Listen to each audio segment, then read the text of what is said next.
achieve the mission, Mm, foolproof, mm. and fail safe.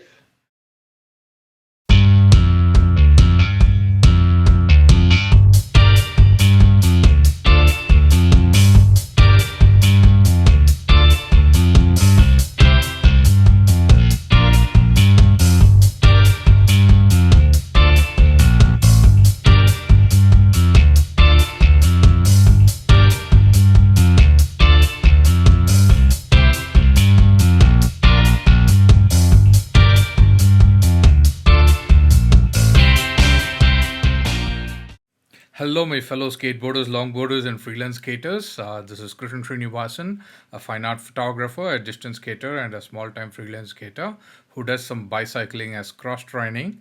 Um, Here we have a wonderful guest today. Uh, he is Mr. Don Sandusky. He has a PhD and he is the owner and maker of Hamboards. Without further ado, let's walk into the interview straight away. Welcome, sir. Welcome to this interview. Vanakkam. Thank This is you. how we welcome our guest from my land. Sir, whatever I have known you through the social media world, for our audience, it's always better to hear it from my guest, which is you, obviously. So tell us about yourself. Sure. Well, I imagine the first thing I could say is that I have been to India. Cool. I visited New Delhi and a Mm-hmm. little town called Jaipur, Oh, north of Delhi, uh-huh. but never been down to the south to where you are. I'm very curious to see what it's like down there. Uh-huh. But I had a wonderful visit to India. It was about 15 years ago, very dusty, I Uh-huh. might say. Very dusty. But it was a thriving, growing community. Yeah. I had a fantastic time. I love the country. It's a wonderful place, and I'm very proud for you guys for what you're doing with your huge population. And we got to get some Thank of you. those people out there skating, right? Let's Yeah. get them out there, Yeah. huh? So quickly, my background: I'm from the United States in the Northeast part of the country. Mm-hmm. I'm what they call a Yankee. Mm-hmm. Uh, and I studied engineering, and then I studied material science in graduate school. Wow. Um, and I've worked at some very interesting places, jet engine factories and naval shipyards and NASA Mm. Research Center. Awesome. And then I was in R&D at a big company in the United States called DuPont, which is a big materials company, if you will, Mm-hmm. for about 10 years. Mm-hmm. And then I left that all behind, um, frankly, just because I didn't want to be a corporate executive my whole life. I wanted to kind of explore um my desires to solve problems, and so I became an entrepreneur first in medical products Mm-hmm. and then in sports equipment. And the sports equipment side of my entrepreneurial life is really stuck. Mm. And so for the last 15 years or so, I've been in an entrepreneur in sports equipment. Cool. Awesome, sir. Awesome. That was very inspiring in Mhm. many ways, actually, and could be a learning experience for a lot of people. Uh, and I haven't seen such a down to earth person, let me tell you straight away. Want to record this in this interview. So tell us about your journey into designing your skate pole paddle with handboards. Yeah, sure. As from a very young age all the way up until today, and I'm 56 years old today. Mm-hmm. I played competitive sports. I still play ice hockey 2 or 3 times a week in the Mm-hmm. morning, but I've been riding every kind of skateboard, snowboard, wakeboard. I just love to ride boards. Riding boards or ice skates. I mean, skating Mm-hmm. or skiing, or I just love that sensation. So that's always been my favorite sport. Cool. And about 11 years ago, no, about 12 years ago, I was visiting my cousin in California, and he had these giant skateboards, Mm-hmm. and I got on them, and I just couldn't handle them.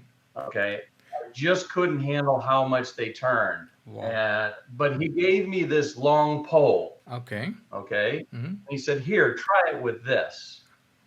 And I was probably 45 or 43 or something. I don't know how old I was at the time. Uh-huh.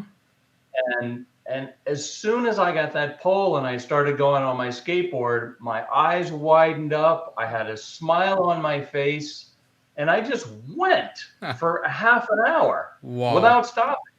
And I came back to the shop and I thought, wow, that is really something.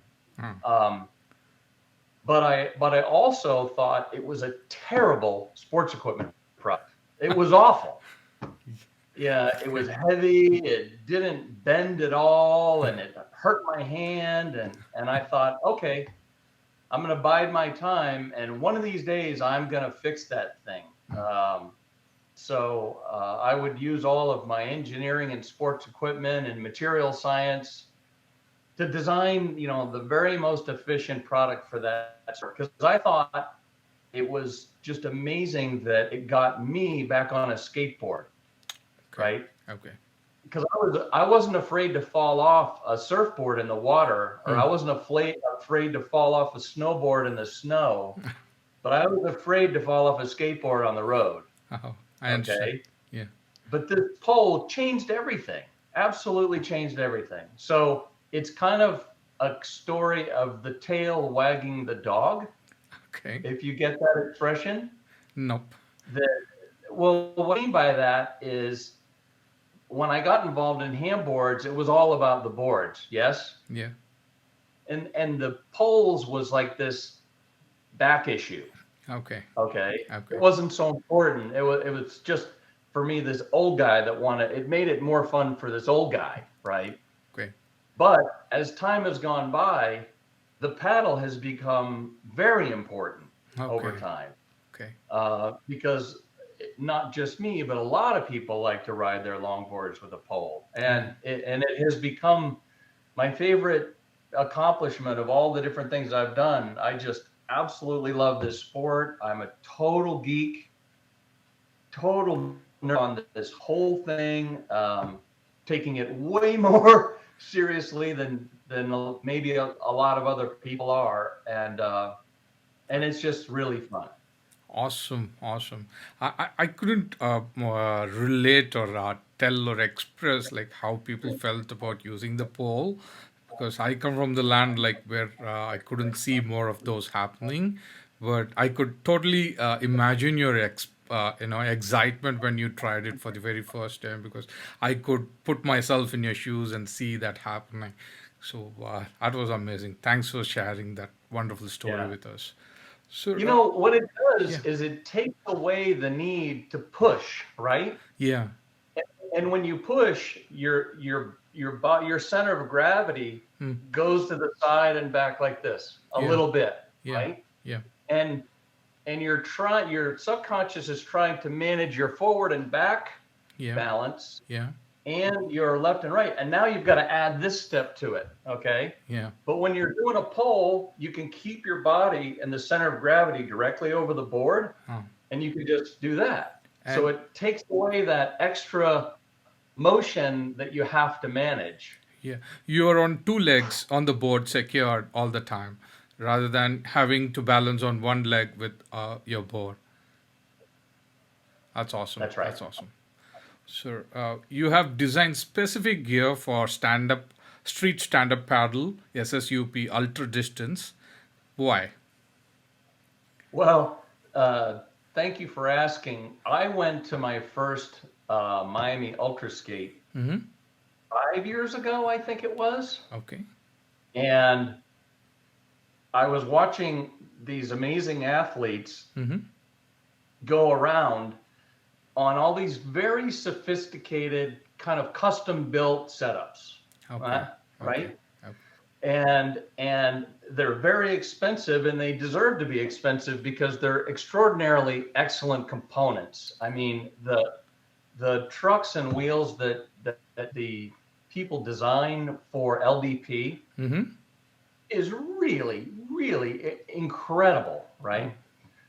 but I come from a sporting goods manufacturing background, Mm-hmm. and it's a bit of an ask for your typical person who wants to get into long distance pushing Mm.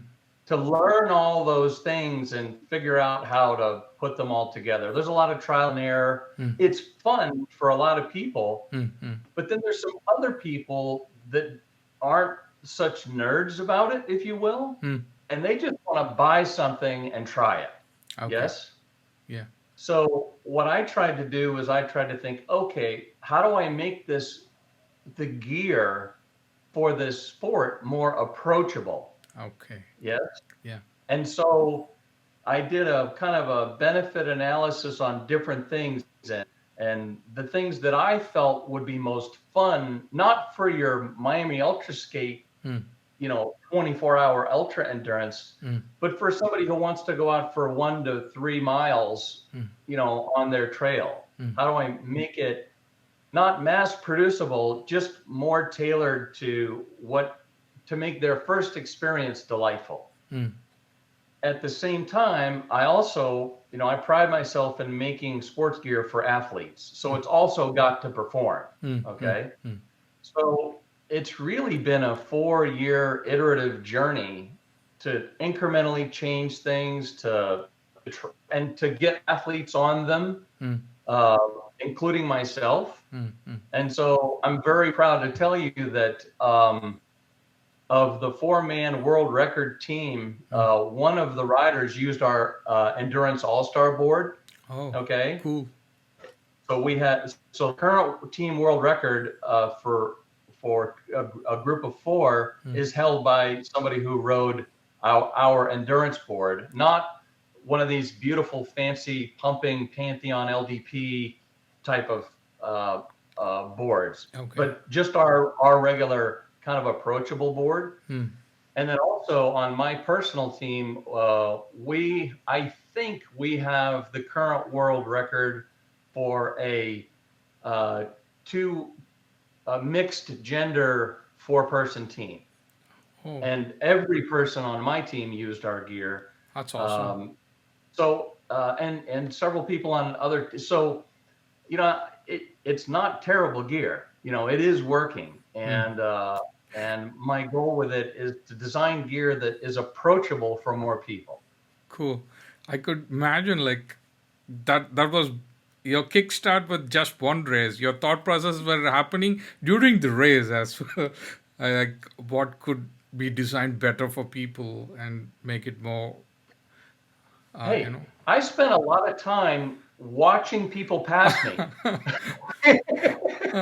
I was like, how are they doing that?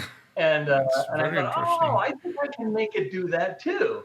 And so I changed the pivot axis on. So right now, for most of our boards, the pivot axis is 40 degrees. It's like this. It's a reverse pivot. Mm. So what I did was I changed the back axis so that it's like this, Ah.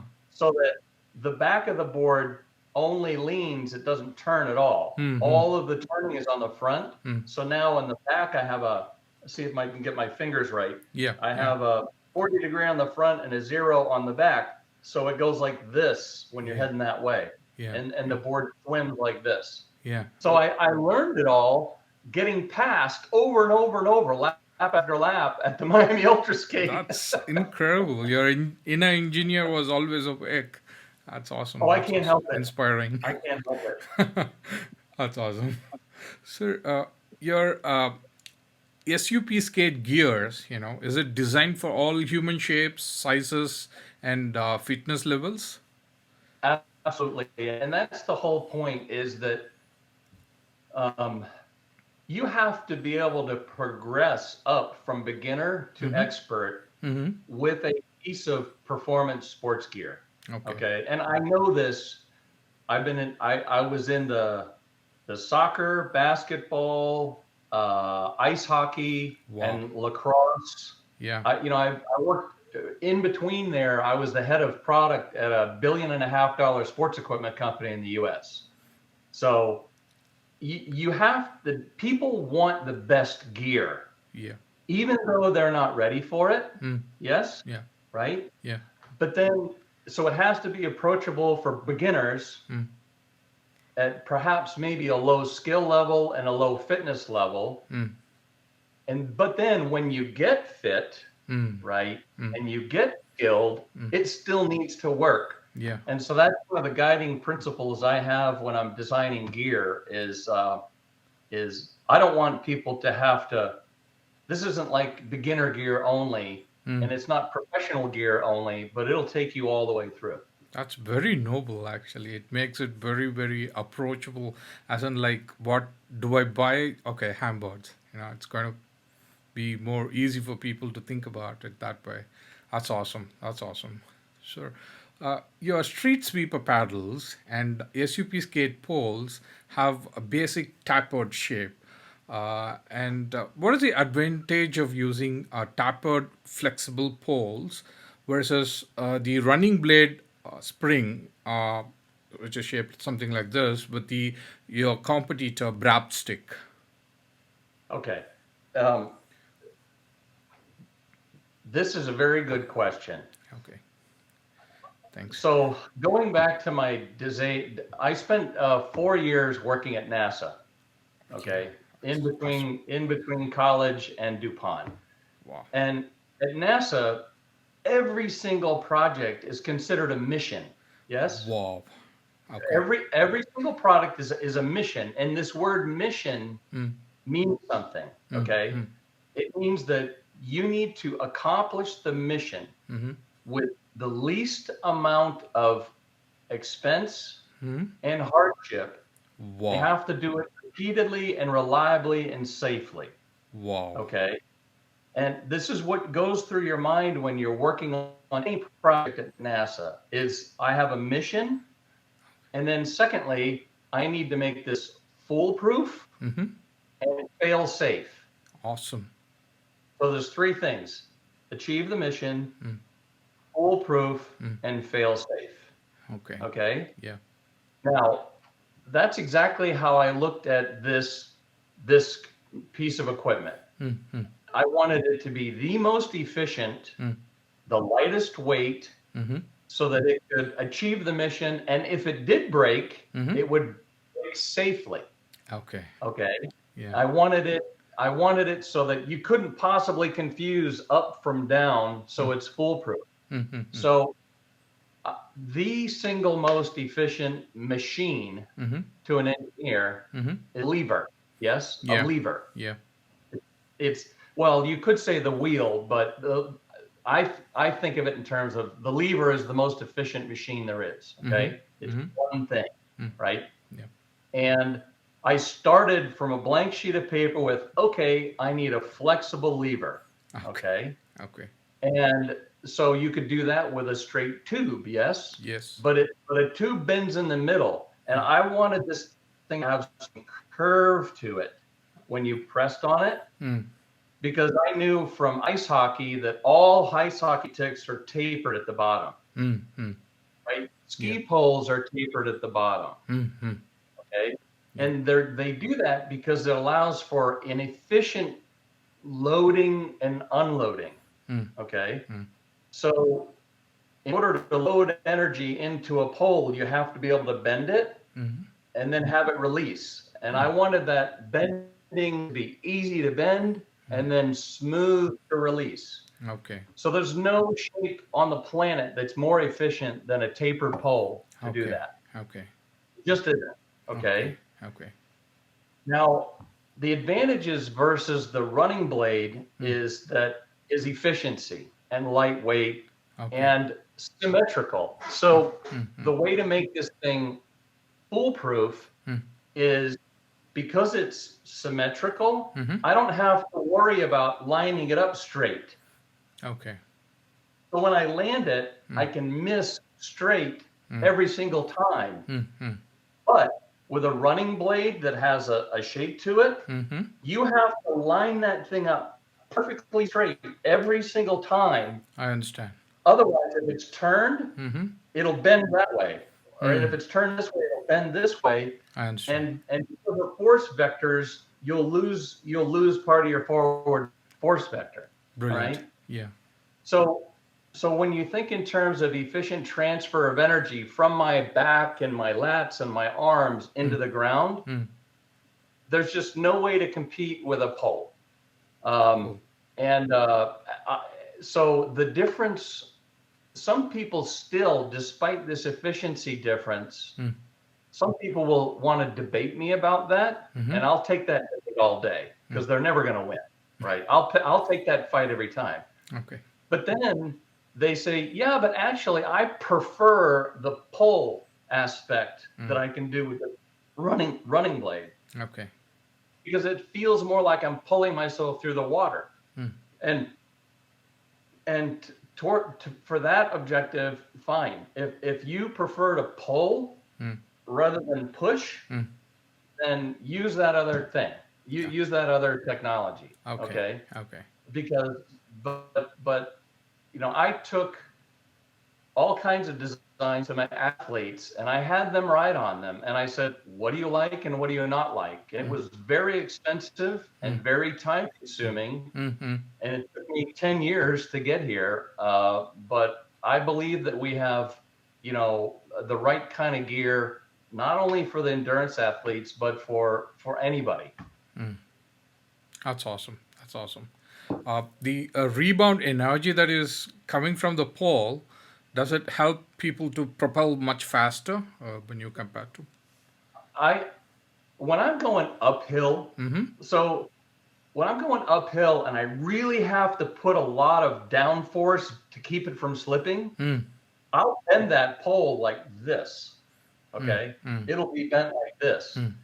And when you get to the end of your stroke, the pole wants to straighten out. Yes. Yes.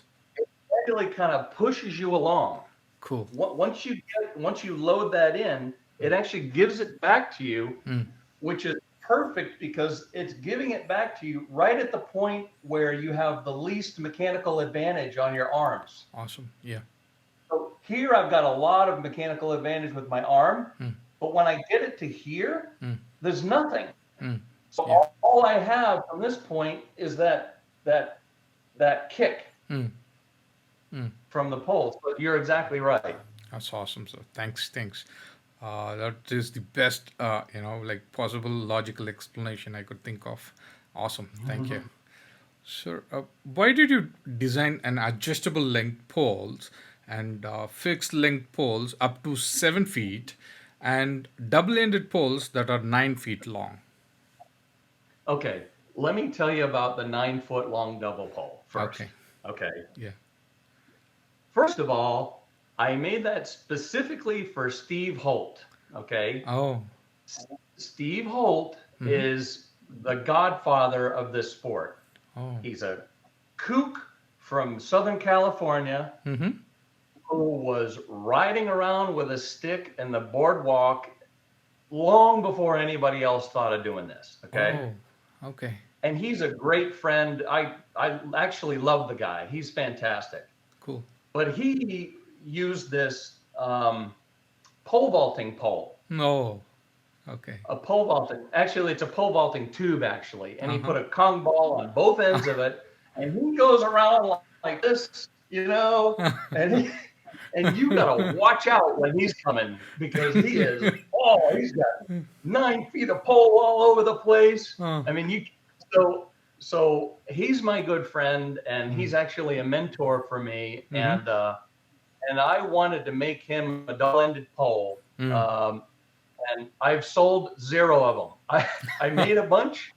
I gave Steve one. I gave Jeremiah Pasco one because Jeremiah used to have them. And I've sold 0. So if anybody wants a double-ended pole, I got them. Okay. Oh, cool.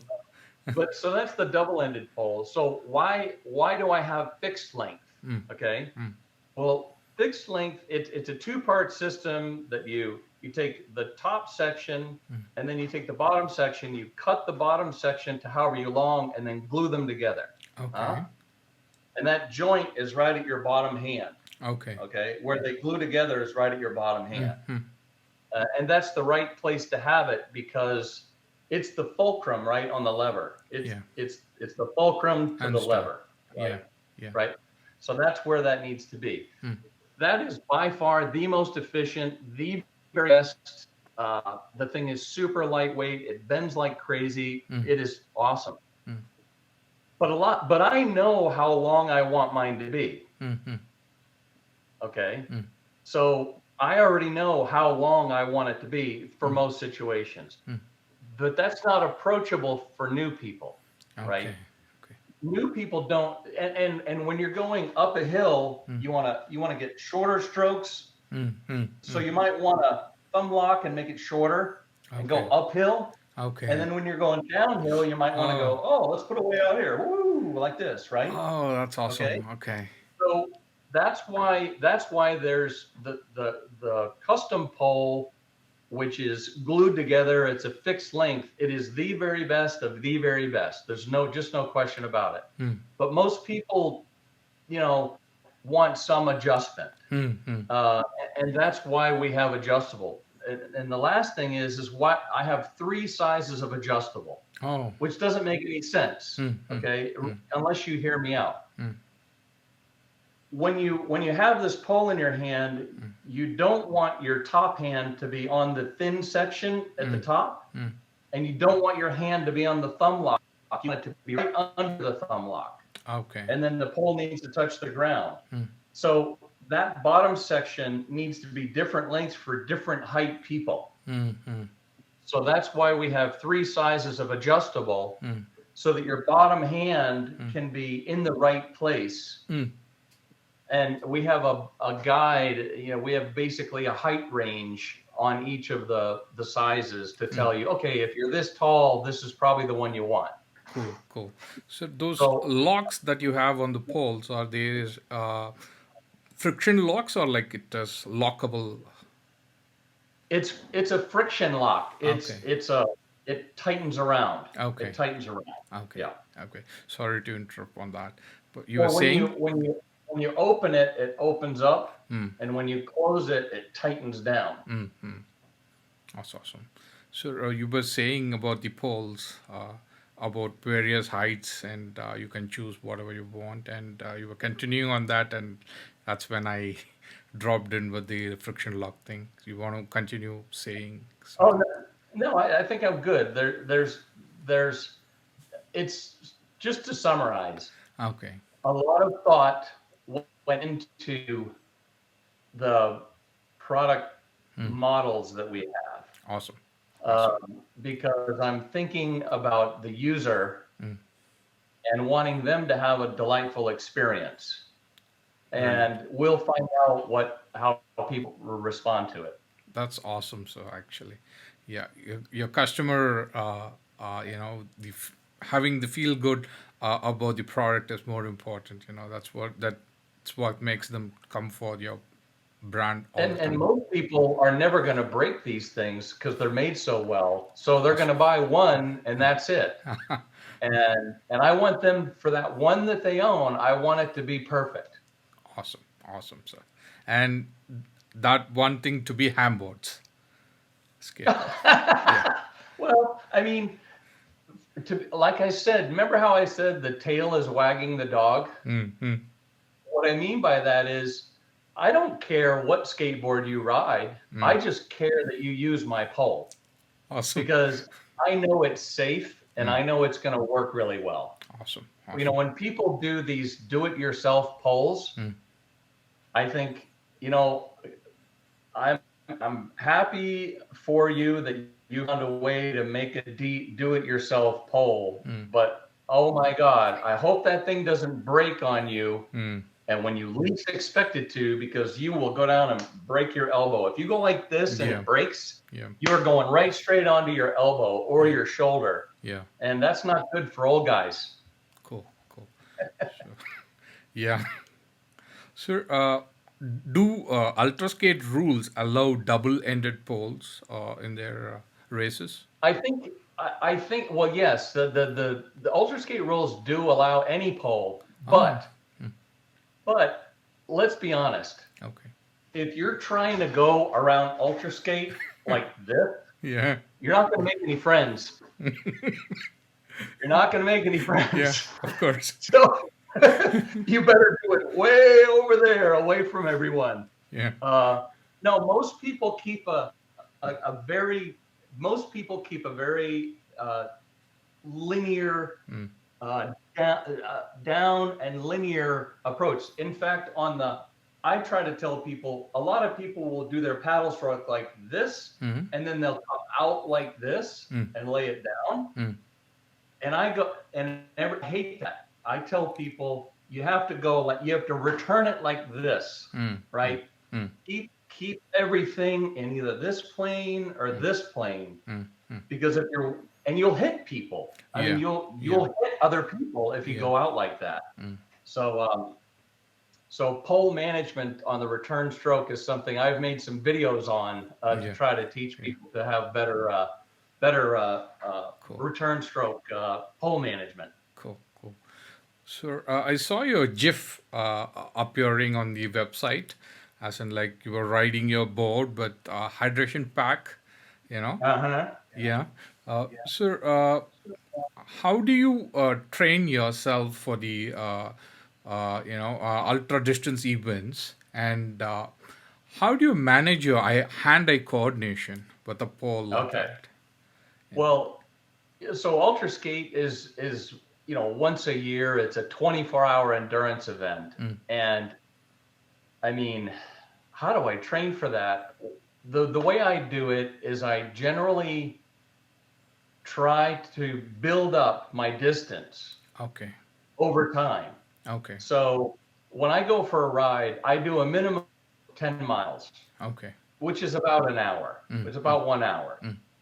And I try to do 10 miles, 2 times a week, Awesome. all year, right? I Awesome. try to do that. I can't, but I try to.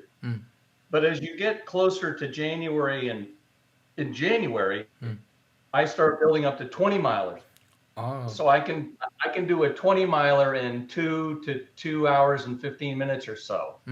So if I can do like 2 or 3 20 milers in a week, okay, and I can do that for a couple of weeks in a row, I'm pretty much ready for ultra skate.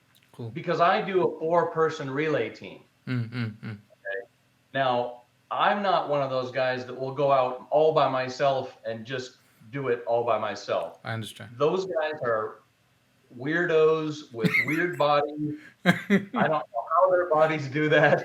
I don't know how their brains do that. Okay. But yes, I like to keep a hydration pack on when I go, even for a 10 miler. And the reason is that's the one way that can sneak up on you and cause your brain to get a little foggy is if you get dehydrated after about a half an hour or so. So I got to have some water. And as soon as I drink some water, my brain comes back. The water brings my brain back. And that's frankly the answer for hand-eye coordination is you'll have good proprioception, hand-eye coordination. You'll have good as long as you're hydrated and your brain is working properly. Okay. But the other way you manage your coordination, it's by technique. It's by consciously thinking about my return stroke. Awesome. I'm thinking about 10 on this side. I'm counting all the time. I'm counting 10 on this side, 10 on this side. Staying consistent. I'm thinking about the efficiency of my stroke. Wow. I critique every single stroke Wow. to say, oh, that was a good one, or oh, I missed it on that one, or I try. I'm always looking for the perfect stroke, every single one. That's awesome. That's awesome. And then the other one, the trick I have is I have these in bone coordinated headphones. And I listen to a music station that has a very consistent beat, right? And that's my stroke rate. So all the songs have the same rhythm. So I use that song whenever I miss. I use the song to catch up to my rhythm. Cool, like in the kayaking world or in the boat racing world. That's awesome. I listen the music beat keeps my time. Ah, So I miss almost every time I miss, but I can catch up, right? I can that's catch cool. back up to my rhythm. Cool. And in order to build to a big distance, Mm. I think most any endurance athlete will tell you it has to do with a rhythm. Mm-hmm. It's your body's natural rhythm, and Mm. just stick with that rhythm, Mm. whatever that stroke rate is. Mm. Just stick with that rhythm that Mm. you feel like you could do for an hour, Mm. and then don't worry about trying to go faster. Mm. Don't just get a certain amount of, maybe go out for a period of time at that rhythm, Mm. and then see if you can go farther next time, or Mm. see if you can go longer next time, or Mm. do an extra lap. Mm. It's always good to, at the end of a 10 miler, to think, I think I got one more lap in me. Mm. Then you should do it if you've got it. That's awesome. So, but there, you could ask the real athletes and they would probably give you a better answer. But That's how I do it. no, but that's what we want actually. That's what our audience would be wanting from this interview, to know learn your methods. And it was quite a learning for me, that much I can tell you for sure. Because Yeah, I've it done very has to do few with rides. technique. In summary, it's all about keeping your brain hydrated Mm. and having technique and rhythm. That's Cool. how you do it. That's cool. Thank you. Thanks for sharing that with us. So, you claim you have invented the SUP Skate Endurance All Star board, which is custom made for endurance SSUP. And does weight of the board matter for Ultra Skate? And how is the board specialized for this sport? Okay, so we've had lots of discussions between me and my team riders Mm-hmm. about how important the weight of the board is. Mm. There's a trade-off. You can make a very light board, Mm-hmm. but you don't really want to give up the wheel, the polyurethane wheels. Mm. You want the big wheels. They're Mm. heavy. Mm. Yeah? Mm. And because it's so much more comfortable and it can help you glide Mm. through things. Mm. So you don't want to give up on the quality of your wheels. Mm-hmm. So that's a balancing off of weight thing. In terms of the deck, yeah, I think the deck can be as light as you want it to be, but I Okay. don't think it's worth spending money on it for this one reason. Okay. Most endurance rides start out at one location and end at the same location. Okay. Okay. Mm. So even if there are hills in between, Mm-hmm. you don't change elevation Mm. at the end. Mm. At the end, you're going up as much as you're coming down. Mm. Okay. Mm. So, and if you were doing a race that was uphill the whole way, Mm-hmm. you would want everything to be as light as you could possibly be. Mm. But if you go uphill and you come downhill, Mm. you're basically coming back to the same energy Yeah. place you were at the beginning. Yeah. Okay. Yeah. Makes So, sense. especially if there's not long uphills or long downhills, Mm. the weight of the board, let's say you had a 10-pound board Mm. and your rider is 200 pounds. Mm. Yes? Mm. So the total system is 210 pounds. Yes? Yes. Even if I cut the weight of the board in half to 5 pounds, Mm. the total weight of my system is now 205 pounds. Mm. Mm. That's a 2.5%. If I did the math right, that's a 2.5% difference. Mm. Mm. Okay. It's not an important difference. Mm. Okay. Okay. Because it's the system weight. Mm. It's the system weight that matters. Mm. Mm. But that's very different than the answer for the pole. Mm. And I'll tell you why. Mm. The pole needs to be as light as possible because Mm. you're lifting it up Mm. every second. Yes. So if I forget how the math works, but if you go out for like Andy Andrus did the math for me one time on the tip. Mm-hmm. He said, if you can cut the weight of the tip in half on my pole, Mm-hmm. yes, Mm-hmm. over the course of my 24-hour race, Mm-hmm. I will end up lifting 2 tons, Mm. 2 tons of weight. Oh. Yeah, I 2 could tons. imagine. I could imagine. Yeah. That's great. So Too So much. that's why I actually designed a brand new race tip for all of my team riders at Whoa. Ultra Skate this year, Wow. and they all used it, and I'm certain it gave them an advantage. I'm That's certain of it. amazing, actually. Yeah. Yeah, That's cool, sir. yeah, Cool. So tell us about your Ultra Skate team. sure. Yeah. Um, the I'm very proud of three people in particular who Mm-hmm. are my team riders. Mm-hmm. The first, his name is Leonard Leffler. Okay. Leonard is I don't know how old he is. He's in his 50s. Mm-hmm.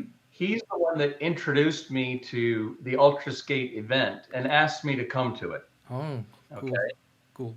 He has been an exceptional inspiration for me. But this is a 50, well, I don't know if he's 52, Oh, 52-year-old guy. He's just about the most rugged human being I've ever met in my life. wow. And he's a freak of an athlete. Mm-hmm. He's written every board that I've ever made. He's given me advice on things. Mm-hmm. So he's one of our team riders. Mm-hmm. Julia Seifert Smith, Mm. who is an attorney from Florida. Mm. She's the current world record holder for women. Oh, awesome. She and her husband Chris have given me all kinds of insight. They've been teaching me things, Mm-hmm. and they ride our gear and all kinds of feedback. And then, of course, we've got the GOAT, Andy Andrus, who Mm. I'm sure some of your viewers know by Yeah. name, Yeah. La Maquina. Yeah. Yes. Yeah. And Andy, when I first met Andy, he was still pushing. Mm-hmm. Yeah, he was Mm-hmm. still pushing. Mm-hmm. But he decided to use the pole Mm-hmm. because, the young kids were starting to catch up to him. Yes. Yes. But he's still competitive. Yeah. So he wanted to try a different category in the same sport Mm. to pursue personal best for him. Mm. And so I was like, here, take this. And he's like, that's great. Can I keep it? And I'm like, yeah. That's And cool. we've had just a wonderful relationship ever since then. And those are just three of the team members. I have 8 or 9 people that I work with on a regular basis, Mm-hmm. many of whom are at Ultra Skate. Mm. Without the team, Mm-hmm. I wouldn't be getting the feedback that I need Mm. as an engineer Mm. to improve things. Cool. So some people may notice that our product changes almost every year, Mm. and that's because I'm always innovating and improving. Yes. Yeah, I understand. It's the same thing that happened snowboarding when Jake Carpenter's, if you look at one of the early snowboards, Mm-hmm. you would laugh. There's no way you could ride that thing. Okay. Okay. Every year a sports equipment company adds the best of what they can every single time. Mm. And without the team riders, I wouldn't have the feedback Mm. that I could understand in order to improve it. Awesome. Awesome. So how do you train and prep your team for ultra skate events? Oh yeah, that's a good one. It's kind of like herding goats. Okay. Trying Yeah. Yeah. to get all the goats Yeah. to come to the same place at the same time. Yeah. My main goal with the team is to make sure that they have the best gear, Mm. that they know where they're going. Mm. When they're at the event, I have a place where they can rest. Mm. I have a toolkit where I can adjust things. Mm. Mm. I'm like the pit crew. Mm. I have the funnest time of anybody at Ultra Skate because I'm the pit crew for all of these athletes, and I get to participate in the event, Mm-hmm. and I get to be proud to see all these athletes doing a new sport that I'm contributing in a small way too. Cool. It's just the best experience. Cool. When you mentioned herd of sheeps, like I was wondering about border collies. Yeah, I'm the border collie. That's so sweet. Nice. Sir, what is the plan you have for your team in 2023 race events? Well, for 2023, um, there are going to be several virtual races on IDSA. Mm-hmm. Yes. Mm-hmm. And I encourage all of your viewers to Mm-hmm. join the IDSA, Mm-hmm. International Distance Skating Association. There Mm-hmm. are events all around the world. Mm-hmm. Um, this June, Mm-hmm. Andy and Miles and two other guys Mm-hmm. are going to be skating from Virginia Oh, on the east coast of the American continent I understand. all the way over to Oregon Oh, at the Pacific Ocean oh, on the western coast of the that's American continent. amazing. So is this And the I think they're same going to do it event in where? 21 days. Oh, okay. Is this the same event as in like the people who have done this before in the history of America is doing that? Oh, It's it's it's a guy named Jack Smith who's done this yeah, before yeah, yeah, several times yeah. with his friends, Uh-huh. and they've normally gone from the West Coast to the East Coast, Oh, but okay. this time they're going to go from Oh, the yeah. East Coast to the West Coast I understand. with a four-person relay team. Hmm. Hmm. And I think they told me they're looking at 3 weeks, 21 days to go all the Wow, way. that's Yeah, incredible. Very yeah. ambitious. Yeah. So Andy is going to do his part the whole way. No Mm-hmm. pushing. He's going to pump. Do He's all going the to use the pole and push. awesome. And the other three guys are going to push. Mm-hmm. But I have a sneaky feeling that they might step on a rock one day and say, "Hey, Andy, can I borrow that pole for a half an hour?" We'll see. We'll see how it goes. Cool, sir. Um, and then I'm scheduling to have what is called the Sup Skate Super Sprints Mm-hmm. in my hometown on the East Coast. It'll be a 3 mile sprint. We'll have, I think, where we're going to do with this, we're going to have a 3 mile push sprint. Cool. Then we're going to have um, a 3 mile paddle and pump event. Mm-hmm. And then we're going to have a distance event up to 26 miles. So you can choose. Okay. I'm either going to do, 2 laps, 4 laps, or 10 laps, Cool. or 20 laps, whatever it is. So we're going to have a distance event like this, and we're going to see how it goes. It'll probably be in August. Yes. Awesome. And then I'll invite several of my team members to come to that, and it's going to be open to IDSA members. I understand. And then really, once January comes, all of the endurance athletes start getting mentally focused on their bodies, and a lot of working out, a lot of rowing machine work. Yes, a lot of rowing machine, a lot of strength exercise, and building up that stamina to be able to do 2 hours at a time, 3 or 4 days a week. Cool, cool. So when you mentioned about the sprint races, is it going to be anything like a knockoff kind of race between two, or it's going to be like just the laps among group It's of going to people? be a time. So everybody's going to get to do their laps, and we'll look at the computer and see how long it took them. Okay. So they're sprints. So now they don't need to be head-to-head sprints because that's dangerous. It doesn't matter. You're gonna get your best time, and then we'll rank the people on how they did. Cool. And yeah. Thanks. Thank you, sir. So I guess we have come to the end of our session. So if you have any words of wisdom for our audience or the distance skating community, please go ahead and share with us. The stage is yours. Well, I say this to a lot of people. Don't be afraid to try things. Okay. Okay. I know we're all getting older, and I know we're all not as strong as we used to be, but you got to keep moving, and you got to keep trying.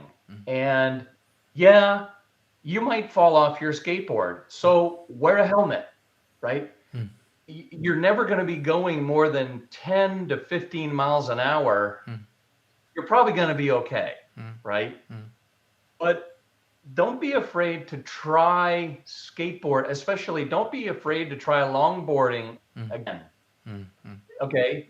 Because A, now you can afford it because you're older. Yeah. B, if you get this pole, I swear it'll make it much easier to try. Yes. And then later, if you don't want to use it, then don't. But this will get you started. It's almost like, do you have this word in India for bike training wheels? Where you put extra wheels on the Yes. back of your bike to learn Very how to nice ride, observation. Yes. and you take them off and you get rid of them and you never use them again. You Yes. know, Yes. the pole might be that way. So the words of wisdom I would say is, just keep moving, keep using your body. All of these sports that have been dreamed up by humans were dreamed up for human bodies, right? Yes. So people can do these things. You can do these things. It was a sport designed by a human for a human body, and just try it. That's awesome. So that's awesome. Thank you. Yeah. Thank you so much, Nandri. Oh, you're welcome. Thank you for your valuable time and sharing Yeah. those wonderful knowledge with us. It's going to be a very learning experience for everyone. That much I can tell you for sure. All right. Thank you. Thank you. Enjoy the All right. rest of your day. Yeah. Aloha. Sir, Aloha. aloha. Oh, yeah. Yeah. Yeah. Yeah.